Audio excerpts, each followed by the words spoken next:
Hey guys, welcome to my channel. Just got in from church. We had a good church service and now I'm about to get ready to go to the store.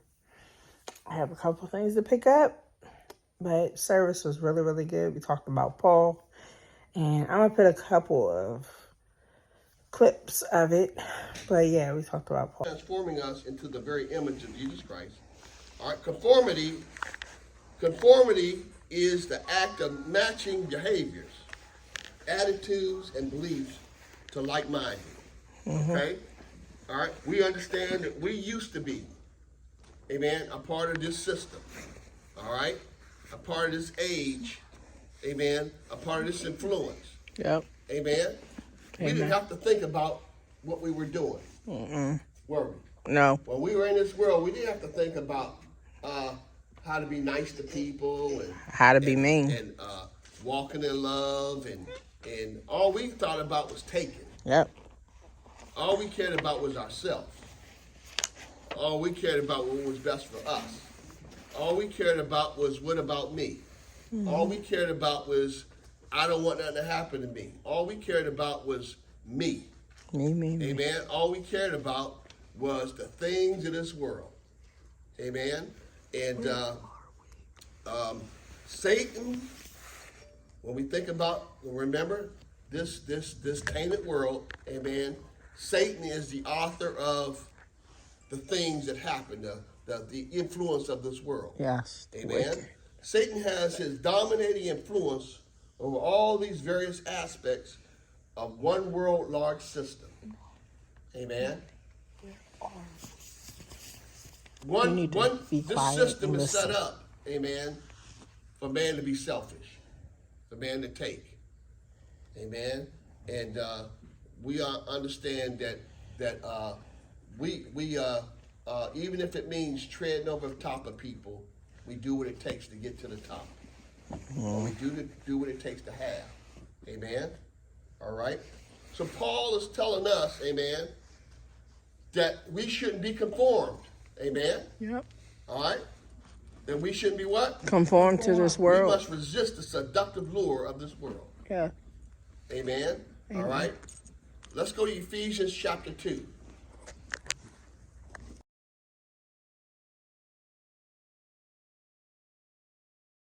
To not be conformed to the things of this world. Amen. All right. So where in time past you walked according to the course of this world, according to the prince of power of the air, the spirit that now works in the children of who? Disobedience. Satan influence is on, and those who are influenced by Satan are children of what? Disobedience. And that goes back to Genesis, right? Yes. To what Eve did. God gave a command, and Eve disobeyed the command. So that left in this world a spirit of what? Disobedience. Right? Okay? Among whom also we all had our conversations in time past. We can all agree on that, right? Yes. Our conversation was bad at one time. And even more than that, it says the lust of our flesh.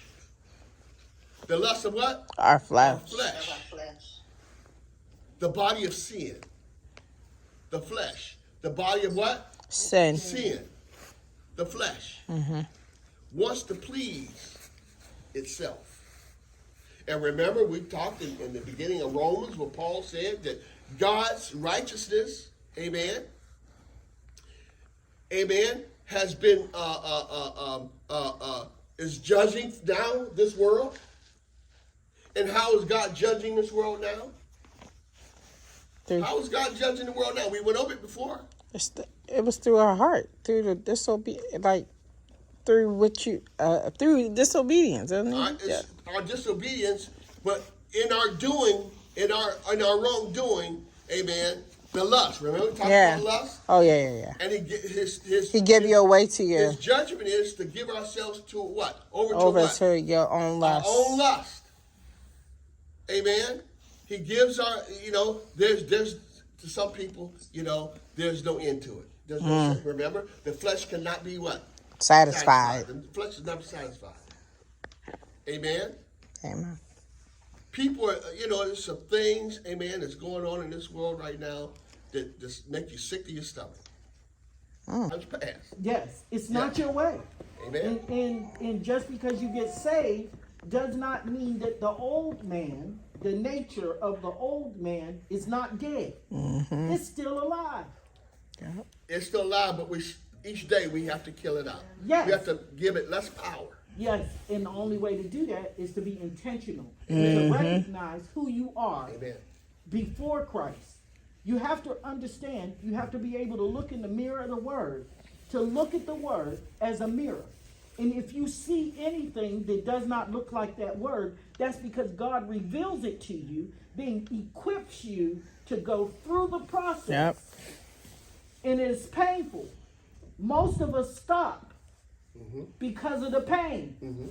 We don't go through it. We end up trying to make another way to please God. We cannot please him with anything but what he asked for. He said a total sacrifice, a total killing out of oneself. Amen.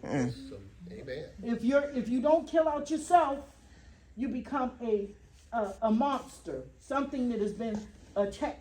Different parts of God has been attached, which makes you not good for anything because you're not entirely of God. Amen. Amen. But you try to carry out the look of God. Amen. So this is really where we as the people of God, we have to have a understanding, and we have to. He said, arm yourself. Likewise, that you're going to suffer in this flesh. Suffer means that I'm allowing and permitting something that does not feel good to transpire inside of me, that I might be able to not only have fellowship with Christ, but have the Spirit of Christ live through me. So it's important that we don't equip people who, as soon as they touch the hot oven,